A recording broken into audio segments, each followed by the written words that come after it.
Usually they just lose and feel sad. uThermal lost, and his body actually attacked him until he had to go to the hospital. Oh, that was brutal. And of course, also losing to his teammate. It's like the bittersweet. It's like, a teammate gets advanced on, but I'm happy for you, but I'm not. I'm happy for you, but I'm also a little bitter right now. Yeah. Yeah, no. This is kind of, I agree, a big chance for him. And of course, his other two teammates have already made it out of their groups. He would love to also make it to that playoffs.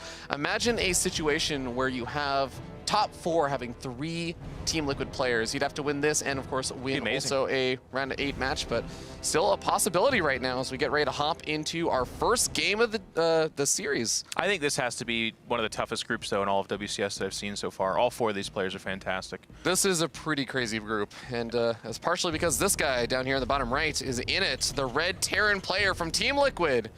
He is Mark uThermal. According to SortOf, at least. uThermal? uThermal. I've heard that nickname. That's not a bad nickname. Well, spawning up here in the top left, we have Mr. Mechanics. It's the Bergman himself. It's SortOf. What was a couple of his nicknames? Mr. Mechanics, the Bergman. There's another one I'm thinking of, though. Those are the 2 main ones I can remember. Yeah. They had a really funny one for him. Mr. Mechanics. It was something along those lines. I know what you're talking about, but yeah. The European guys do like to poke fun at each other, but otherwise, no proxies this time around, guys. And keep your eye on uThermal, because he is one of those wily guys that could do that. There is some kind of funny StarCraft math that you might put to this, where you say against uThermal, or excuse me, against SortOf, maybe uThermal doesn't feel the need to bust that out. Against Nurchio, should he win this, mayhaps he does mix it up and do that. The thing is, for uThermal, it's not quite predictable, but it's definitely like a coin flip away from being like, yeah, that's exactly what he would do. So you'll get some cool first out of the Zergs. Oh, yeah. uThermal is, I think, very good at a lot of those early game proxy, barracks aggression, or heck, even, I think it was maybe a month ago. I'm trying to remember if this was actually uThermal or not, but I believe I even saw a Terran player like uThermal busting out a 3-Rax Reaper, just something almost like a blast from the past, and it still ended up working just because Zerg player was so unprepared. They were just like, what? Yeah. Nobody does this anymore. But uThermal kind of made a name off of it. Yeah, that's what's so funny about StarCraft is oftentimes maps and, of course, the meta and balance stuff can actually take a build and change it and make it so that it's not really viable anymore. But more often than not, what actually happens is that so many people do a build that people adjust to it, become better about dealing with it. But to your point, that doesn't mean the build goes away. It just means that it has to be shelved for a while. Then it comes back and people are like, oh yeah, well I kind of forgot how to deal with this actually, and then it can work again. All right, first Reaper is going to be coming on forward. Like I said, uThermal kind of making a name for himself off of his Reaper control, and we saw a bit of that in the last season of Challenger as well as at WCS Austin. He had some pretty boss Reaper control, but SortOf also known for having some pretty good control himself. We'll see if he's going to end up losing too much over here. So far, pretty good defense. Yeah. What we talked about yesterday, as long as no drones go down, or even it's actually unexpected to lose Lings as well, but that can happen. It's more forgiving. Yeah, it's just fine. The Reaper is meant to be annoying and to capitalize on any mistakes, get some information, potentially deny the third. We've been seeing a lot of that over the last few days, but not in this case. SortOf was able to hide it over there and go ahead and do that. And the really nice thing about watching these top tier players too is they know the exact timing of speed. So, well, not the exact timing, excuse me, but the exact approximation of when it should finish. So they will be annoying for a while, then they kind of get out of there right before it finishes. It's cool to see that. There's just so much in StarCraft that looks intuitive, but then there's a lot of it where these guys actually prepare a heck of a lot. Yeah, and you can see that that speed is getting closer and closer to finishing. Sometimes, if you're really tricky, you can keep that Reaper out a little bit longer than you otherwise would, just because you say, oh, I know where all the cliffs are. I can kind of bounce around and keep this Reaper alive despite speed finishing up. But uThermal, okay, he's just going after one of his creep tumors. Might actually be able to get at least a cancel on it. Not quite, but the Hellion might be able to finish it off later. This is cute. I love it. Oh, he actually did get it, okay. Yeah, he actually he target fires down his own Reaper, knowing that it's going to regen the hit points. It's cute. It's nice, but not a super big deal. SortOf, he's going to go with that lair here before anything else. Oftentimes you'll see, I mean, there's some different variety here. You'll see double evolution chamber. Ooh, grabbing these guys would be nice. The Reaper does die. Yep. A couple of Hellions low in health, so their ability to kind of continue to poke and be super annoying, getting diminished. And in fact, one of these might even die. Yeah, it looks like it's probably every time it turns. Oh, and a bit of a flank coming in over here. This is a lot more Lings than I was actually expecting to see this early on. And so I think same thing maybe for uThermal here. But he's still going to have enough Hellions backing this up to try and take out any of those Lings that try and get a little too overeager.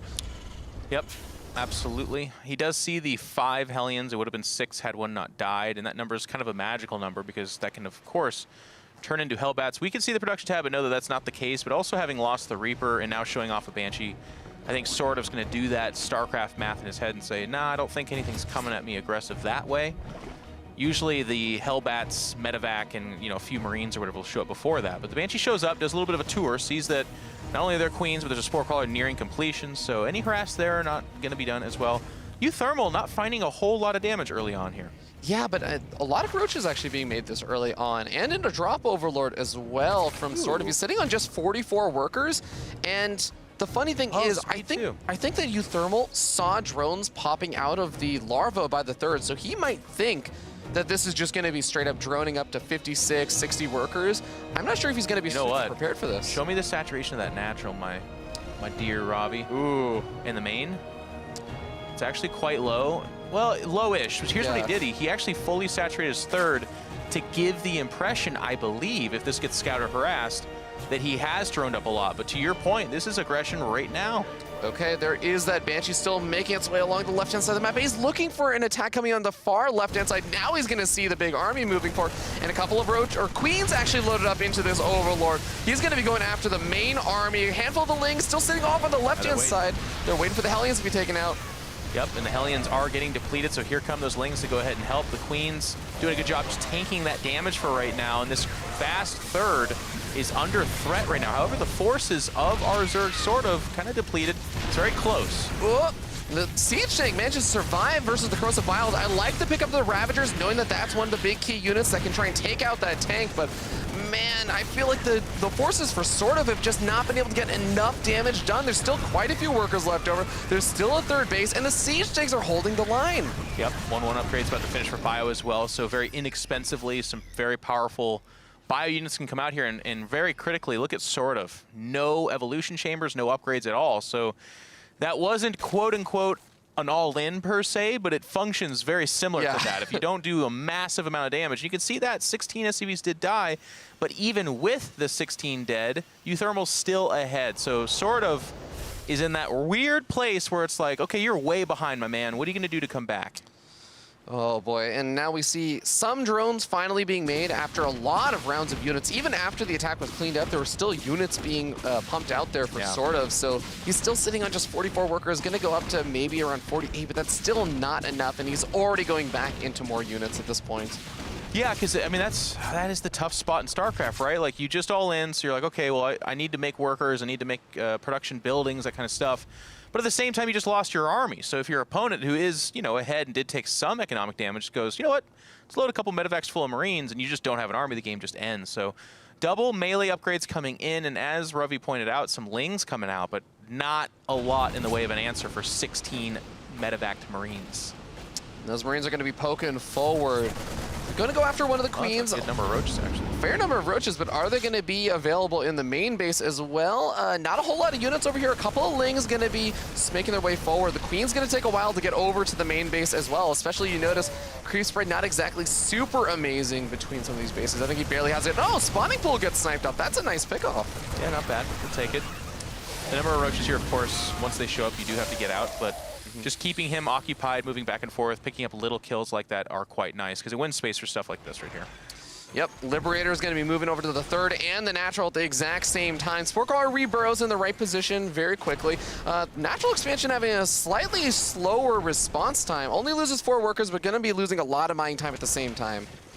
Yeah, and it's just insult to injury, as they say. He's already behind, he's already suffering, and just even the lost mining time is damage alone. And again, that space being 1, so here we go. This Liberator is going to do, actually it's hitting that Queen, that's really important. It's now going to kill some drones, but the Marine, excuse me, offload it in the main and uncontested. I can see SortOf tapping out pretty soon. This is a really, really brutal damage to be taking versus uThermal, who, by the way, still has an army that's just kind of building up behind all of this. So this is all just the harassment that he's doing. Yeah. And he has another group of units that are actually getting ready to move forward, maybe take off some creep tumors. But look at the siege tanks. Look at all the Marines. He's got a 4th command center on the way. uThermal is just playing phenomenally this game. Yep. Oh, jeez. That Liberator is still going ham? I wish I could have seen. 32 workers total. 32 drones dead in any regard. More happening here. And this is the kind of, when you have 2 really good players play and one falls really far. I mean, I say this a lot. I hear myself saying it a lot, but it bears mentioning. SortOf has to be just getting butterflies out right now, because everything that uThermal does is getting a lot of damage in because of how far behind SortOf is. So right now, it's impossible to be critical of SortOf. You can't be like, oh man, you should have left roaches in your main. No, you leave roaches in your main, your 3rd dies or gets hit or something like that. So we're in that really painful part of StarCraft where uThermal could not make an incorrect decision right now for the most part. Yeah, and I hope that it's just sort of kind of getting butterflies out and not letting it get worse. Because remember, I go back to that whole situation where these guys have faced each other a lot of times, and uThermal is 10-1 versus SortOf. He dominates SortOf in a lot of tournament experiences. So sometimes, the longer the game goes on, you kind of just sit there, and that just sinks in more and more as the game goes on. Robbie, it's a very good point. I don't know SortOf well enough to say which way it's going, but to your point, it does happen that way with some people where they get really frustrated, they get really upset, and they'll actually let this part of the game emotionally impact them. And if you're that kind of player, you got to be savvy enough to be like, okay, I'm done. I'm done. Let me go collect myself, stand up, go get a glass of water, something. But we don't know, so we'll have to see. But for right now, this is uThermal saying, okay, it's time for you to get out of the game. Okay, I like the Baneling flank, but the siege tanks siege up well in advance and just obliterate those on the front line. And there's no Banelings on the other side. So uThermal's just going to be able to clean house on most of these units. Good Baneling connections, but it's a little bit too late. GG. uThermal takes the first game. Yeah, there's a medal somewhere for you for even trying to commentate that was a good flank and stuff. I mean, I like 9 the ideas against there. 7 Banelings, so it's tough. Yeah. The idea is there. You're right. Yes, but SortOf was dead for a solid 7 or 8 minutes before that ever happened. Yeah. But that kind of stuff can happen. He tried it all in, so it's not like it's uThermal that frustratingly did something really incredible. I thought it was a really good defense. Bringing the Queen was awesome. It's one of the ways to counter the Banshee. They can transfuse. They can tank damage really well. It's very nice. But I thought what uThermal did a good job of was preserving the life of those 1 or 2 tanks. Every time they shoot and they're hitting 5 roaches at a time and dealing that kind of gigantic AoE damage, it's just so massive. And he pulled his SCVs to insulate for those tanks. And if you don't take that situation that serious where you're pulling SCVs, you'll actually just die there. So nice defense from uThermal, and that's honestly where the game was determined. And not only that, but I think one of the other things he did really well in those fights was he took out those Ravagers very quickly. And oftentimes the Ravagers, they have the extra range. They're going to be sitting behind a lot of the roaches. The Queens are going to be there also trying to buffer some damage. But I think some focus fire on some of those Ravagers, if that's what he was doing to make sure those Ravagers weren't there, that's what keeps those tanks alive. Because you get 3-4 Corrosive Biles, doesn't matter how many SCVs you have repairing those tanks, they're gone, they're dead. But being able to take them out keeps his hopes alive. Yep, well done. I have to agree with that. And now we get, I want to do, what's up? We're going to Darkness Sanctuary, which I don't think we've seen this season in Challenger so far. I have to say, I made that comment yesterday, I believe. I don't know that we've actually seen. If we have, it's like 1 or 2 times, and nobody remembers it. So that's kind of interesting. I was good. You know what? I was about to say, I want people to start thinking about the kind of funny thing where uThermal proxy barracks is to put the thought maybe in Nurchio's mind that he will do that. But on Darkness Sanctuary, I don't think so. This is a true 4-player map. You can actually spawn in any of the locations. Now, you could proxy racks in the middle of the map, but that's not... I think that's too risky, too bad for this map. That's like something that you used to do way like 4 or 5 years ago when the maps tended to be smaller. And then you talk about Darkness Sanctuary, which is not only a 4-player map, but it's also a massive map. So yeah, I'm with you on that. And just not bad for Terran in general. Obviously, if, well, I don't know. Actually, I was going to say if it's split map, it's good for Zerg, but I don't know that that's necessarily the case. But on a large map, TVZ gets kind of funny because it can get to the late game more, at least the mid game. It very rarely ends in the early game. You're not going to see an all-in from SortOf, especially with the failure of that first game. And I would say the same from uThermal. Getting that pressure and getting that harass down that does so much damage, a lot harder on these larger maps. I really do want to see where the spawns are, because that can be a big deal, especially with how you scout, because Zerg players sometimes they get very unlucky. They scout the Terran opponent last, and sometimes they take their expansion in the wrong direction. But actually, as we are going to be spawning onto the map, we are going to see that instead, as, by the way, production, I'm going to swap the colors. Sorry, guys, it's going to look a little weird for a moment as we get bottom player on the bottom side of the score overlay. But yeah, it's going to be cross spawn as we move on top of the red Terran player from Team Liquid. It is uThermal.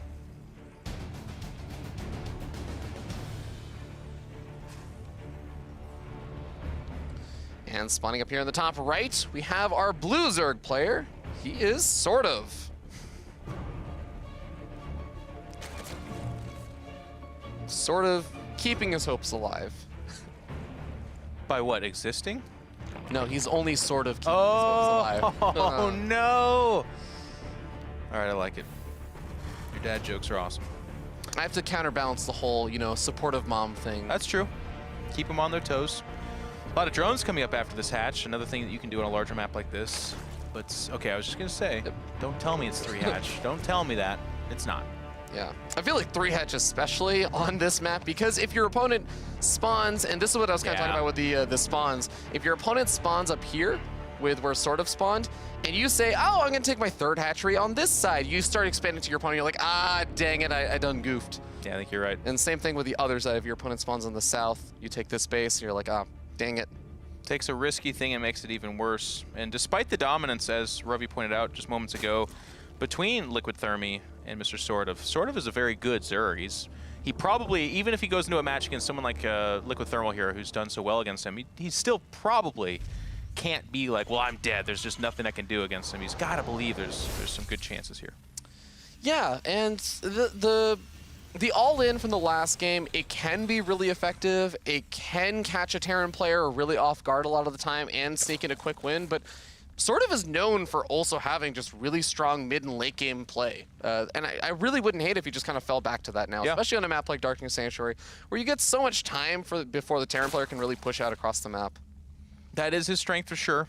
And that's why it's kind of funny, because you see, you know, when you are known for something and you're typecasted that way, breaking from that can be really powerful. And I still actually don't begrudge what SortOf did in the game one.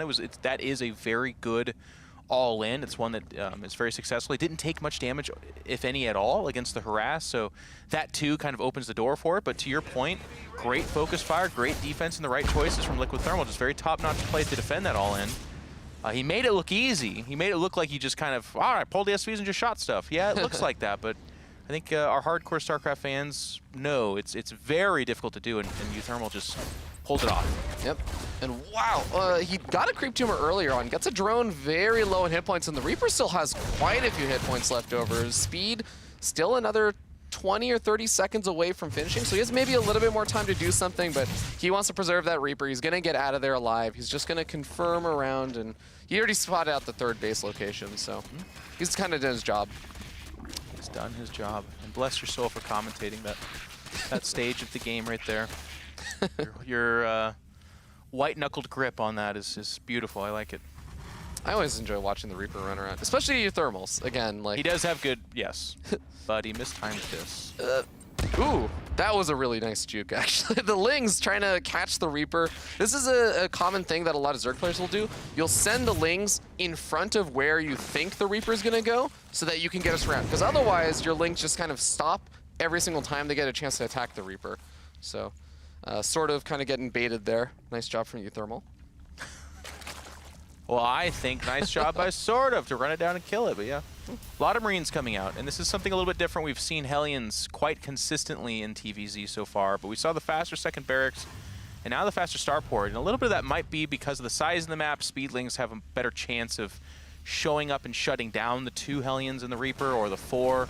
But with this kind of opening, this could get a little bit interesting. At best, you do a lot of damage. At worst, you're going to kill a few creep tumors, which, to your point, already a creep tumor was picked off, so that can become a bit of an issue.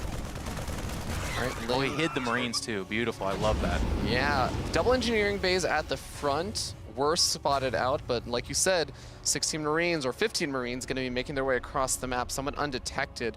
I love that SortOf is just being so active with these Lings and just getting as much scouting information as possible to see and intercept drops.